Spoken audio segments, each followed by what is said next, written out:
I've made a level editor for this game, so I thought I would show you how to actually use it, because that's kind of important.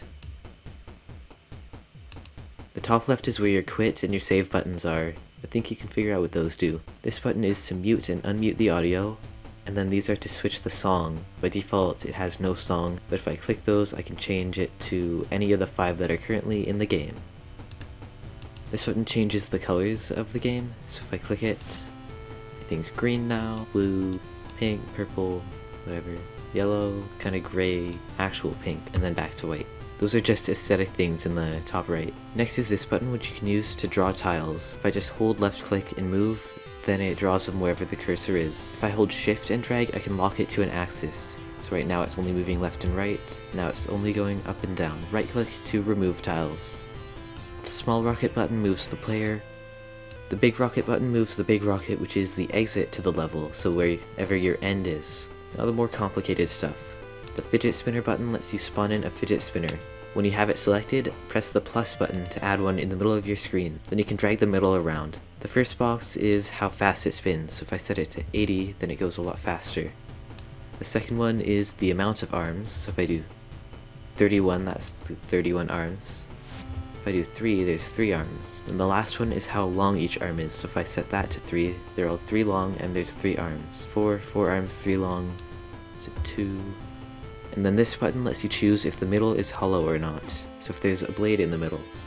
This next button is the moving saw blade. Again, I can click the plus to add one in the middle of the screen. Then I can drag each of its targets to wherever I want it to move between.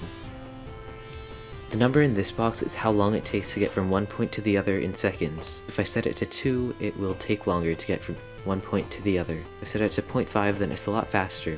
The last thing you can place in your levels are cannons. You can select it on the bottom with the cannon button and add it again with the plus. I can drag it wherever I want, and then this slider lets you rotate it. The first number is how long it waits in between shooting each bullet, so if I change it to 3, then it waits 3 seconds before shooting the next one. The second box is the speed that they move at, so if I set it to 500, then they move a lot faster, so I might want 1 second in between, but I want them going faster. The last box is their angle in degrees, so you don't really have to touch it unless you want it super precise. You can test your level with the test button, then you can finish off your level by again adding some color and some sort of song.